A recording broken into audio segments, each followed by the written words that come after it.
Quero falar sobre algo muito prático. E muito do que eu vou ministrar aqui hoje, eu já ministrei sobre a igreja há algum tempo atrás.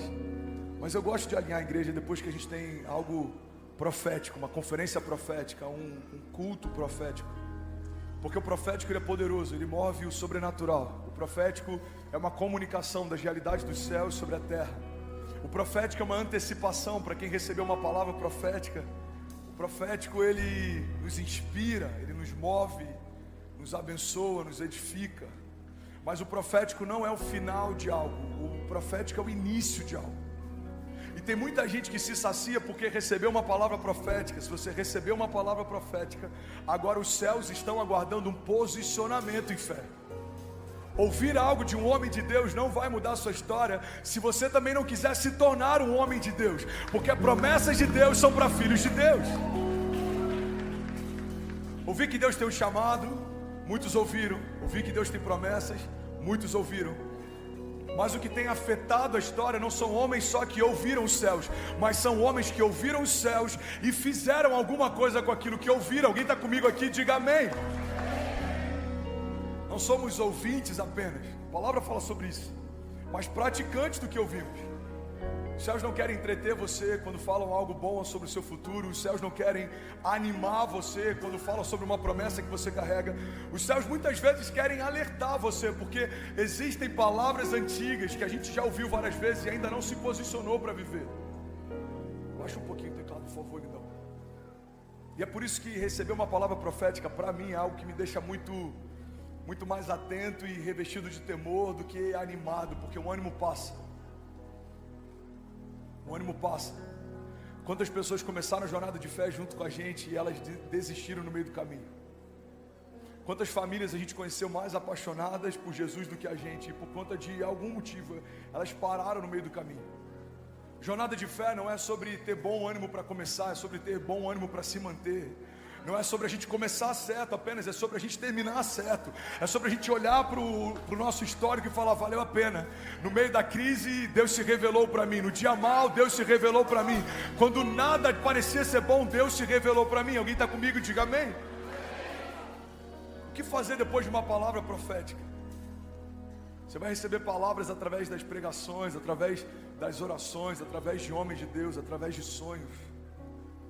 Mas eu quero te lembrar que quando os céus te revelam algo, Ele espera algo de você. Fala comigo, fala para quem está do seu lado, me ajuda a pregar. Fala, quando o céu te revela algo, Ele espera algo de você. Quando eu recebo uma palavra profética, em primeiro lugar eu preciso discernir. É de Deus ou não é? É para mim ou não é? É para agora ou não é? A Bíblia diz que o sábio discerne o tempo e o modo de todas as coisas. Tem muita gente que se frustrou porque discerniu a coisa certa, mas fez no tempo errado.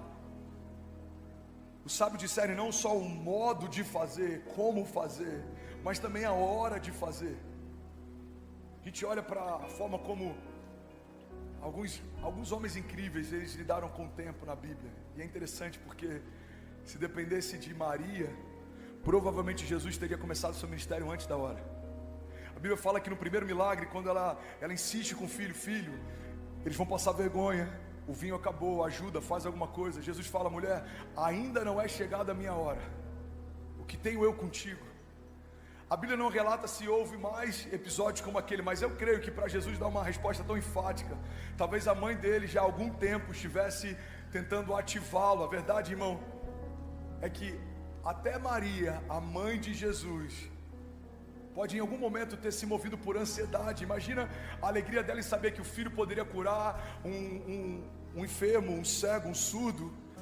Mas Jesus precisou discernir o tempo em que o pai diria para ele, agora pode começar, ou agora ainda não é chegada a sua hora.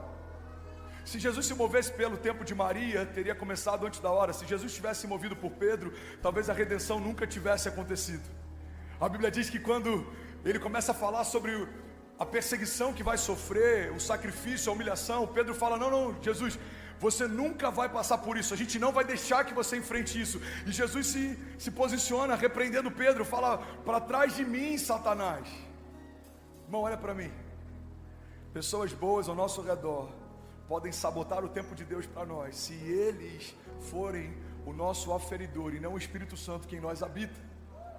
Eu lembro que quando a gente foi para a América, amigos disseram, não vai, você está no melhor momento, algo vai acontecer. Quando a gente voltou da América, alguns amigos falaram, não faz sentido, você está no seu melhor momento, algo está acontecendo. Mas homens se movem por sinais naturais. Os céus, eles geram o sobrenatural. Homens olham para o tempo e falam, o tempo é bom, a colheita vai ser boa. Os céus falam, mesmo que não haja tempo, mesmo que não haja semente, mesmo que não haja nada, o sobrenatural, ele cria o que não existe. Ele faz o sobrenatural se tornar natural. Alguém está comigo? Diga amém. E esse é o perigo de carregarmos promessas sobrenaturais, mas tentarmos entendê-las de forma natural. A Bíblia diz que o homem natural não discerne as coisas espirituais. Não faria sentido entender a arca se não fosse por uma palavra que Deus deu para Noé. Não faria sentido entender a peregrinação se não fosse por uma palavra que Deus deu para Moisés. Não faria sentido entender a perseguição se não fosse por uma unção que Deus liberou sobre Davi. Não faria sentido a sua história se não fosse por uma promessa que Deus te fez tempos atrás. Eu não sei você, irmão, mas Deus profetizou coisas a meu respeito, mas Ele não falou como seria o caminho, os lugares, as provas, porque provavelmente se Deus nos revelasse toda a nossa história, a gente preferiria abrir mão de um chamado do que ter que enfrentar os processos. Mas eu quero te lembrar algo, alguém está comigo aqui, diga amém. Eu quero que você guarde isso para o resto da sua vida. O seu processo já faz parte da sua promessa.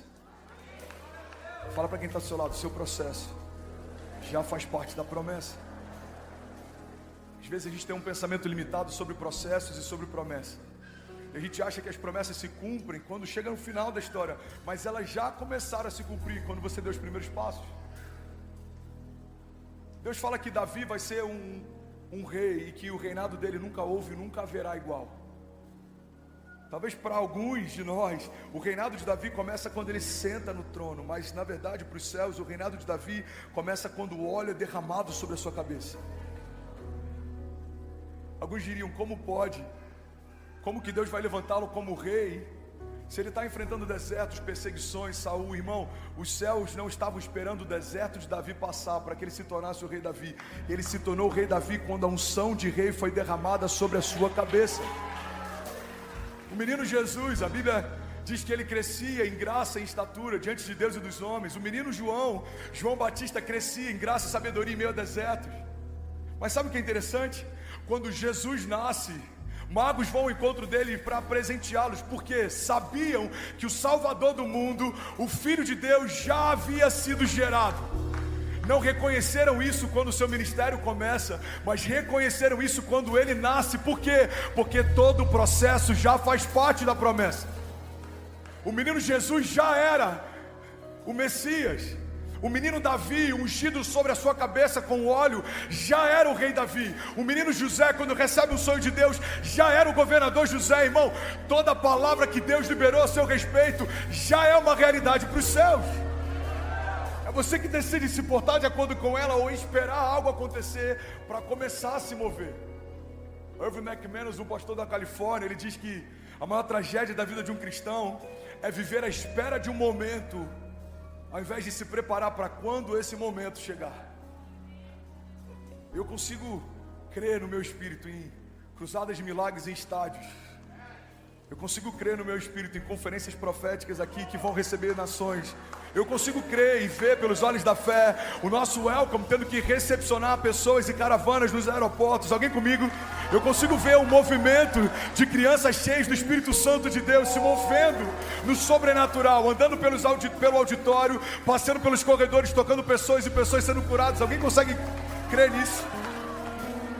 Pastor, quando isso vai começar? Já começou. Isso já começou. Alguém pode celebrar aquilo que Jesus está fazendo? Declare com autoridade, diga isso já começou. Isso já começou. Quando isso começou, pastor? Quando o primeiro culto iniciou, quando o primeiro intercessor se alistou, quando a primeira criança sentou para ouvir sobre Jesus nesse lugar, quando a primeira pessoa mergulhou nas águas. Não é porque agora tem um lago de batismo bonito que existe algo novo liberado por conta de um posicionamento natural. Não. Quando a primeira pessoa mergulhou nas águas, nos céus é uma mensagem, algo novo está sendo gerado. A Bíblia diz: eu estou fazendo uma coisa nova, vocês não percebem? O que fazer quando receber uma palavra profética, um sonho? Quando Deus falar comigo a respeito do meu chamado? É começar a me portar como tal. Se Deus disse que você vai ser um príncipe, caminhe como um príncipe. Se Deus disse que você vai tocar uma nação, caminhe como alguém que lidera uma nação. Se Deus disse que você vai ter uma família linda, caminhe como um pai de família, uma mulher de princípios. Você não vai mudar o seu tipo de roupa se você for chamado para um cargo na igreja. Não. Você vai se avaliar e você vai ver a roupa que eu visto com a minha altura, da identidade que eu tenho, do chamado que eu tenho, a forma como eu me movo, os sonhos que eu tenho, o que eu faço, o que eu tenho dedicado meu tempo aponta para o meu chamado ou eu estou perdendo tempo? A gente começa a avaliar o futuro a partir de uma perspectiva do presente. A gente começa a avaliar o presente a partir de uma perspectiva da Gênese, porque o nosso futuro tem muito mais a ver com o início da nossa história do que qualquer outra coisa. No ventre da minha mãe, os céus liberaram palavras a meu respeito. Eu preciso entender como o céu me chama para caminhar debaixo dessa revelação. Eu lembro quando eu conheci o pastor Vitor Hugo, foi lá em Orlando, talvez uns 2 anos atrás. E quando eu cheguei numa reunião de empresários, eu fui a última pessoa a chegar, sentei na última cadeira da última mesa. Alguns amigos tinham chamado para fazer um passeio de moto, e eu estava de jaqueta de motociclista. Eu postei na época motoqueiro, uma galera de São Paulo que ficou revoltado, perdão gente. Que aqui tem essa motoqueiro e motociclista, né? Ok, no Rio acho que todo mundo é motoqueiro. Mas enfim, tem algum motociclista aqui, gente? Ok, 2 pessoas, meu Deus, 5 pessoas. E eu tava com aquela jaqueta da Harley, tudo emprestado, bonezinho. E quando eu sentei na última cadeira, na última mesa, ele olhou para mim e falou assim: você, fica de pé. Eu tô aqui nessa noite só para liberar algo para você. Você demorou 3 horas para chegar aqui, não foi? Aí eu já foi. Tudo se levantou na estrada para você não chegar aqui, não é verdade? Eu falei: é verdade. Então vem aqui, aperta minha mão. Ele falou: nos céus você é chamado de guerreiro. Nada é fácil para você. Ele começou a liberar palavras. Ele começou a liberar palavras, algumas me trazendo à memória o que Deus já havia feito ou falado, algumas apontando para algo que Deus ainda iria fazer, e uma boa parte delas a gente já viveu. Essa igreja faz parte disso. Eu lembro que ele falou: Deus está preparando o seu retorno para o Brasil. Deus vai abrir as portas da nação e você vai viver algo sobrenatural. Por que eu estou falando isso, irmão? Porque aquele dia poderia ter me marcado e eu poderia ter esperado algo acontecer, mas você precisa fazer alguma coisa com o que recebeu. Tem muita gente frustrada porque recebeu uma palavra, mas nunca se posicionou para ela.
Não vou te carregar no colo do lugar que você recebeu para o lugar que Deus quer te levar. Você precisa dar os primeiros passos de fé. Abraão ouviu: sai da sua terra, sai da sua parentela e vai para o lugar que eu te mostrarei. Abraão não sabia ainda o destino, mas ele sabia qual não era mais o lugar. Não é mais aí, não é mais para você, não é o que eu tenho para você. Então sai daí e vai para um lugar novo. Alguém está comigo? Diga amém. Às vezes uma palavra profética não vai ser necessariamente um apontamento para o próximo passo, mas vai ser uma certeza do lugar que você não deve mais permanecer. Esse relacionamento não é para você, essa sociedade não me agrada, esse negócio não fui eu quem te deu, não insiste. Não é mais essa igreja, não é mais essa cidade, não é mais esse sonho, não é mais esse projeto. Saber o que não é de Deus para nós é tão importante quanto sabermos o que é de Deus para nós. Você está comigo ainda? Diga amém. Tudo bem? Você acabou agora de assistir um vídeo. Se você ainda não está inscrito, já se inscreve também no nosso canal, ativa esse sininho aqui embaixo de notificação e toda vez que eu fizer uma live ou estiver transmitindo uma mensagem ao vivo, você vai ser um dos primeiros a saber. Mas eu deixei mais 2 indicações aqui que eu espero que façam muito sentido para você. Então já aproveita e clica para assistir a próxima mensagem, beleza? Seja bem-vindo ao time de incendiários e eu espero de verdade que essas mensagens mudem a sua vida como elas têm mudado a minha também. Até a próxima. Valeu!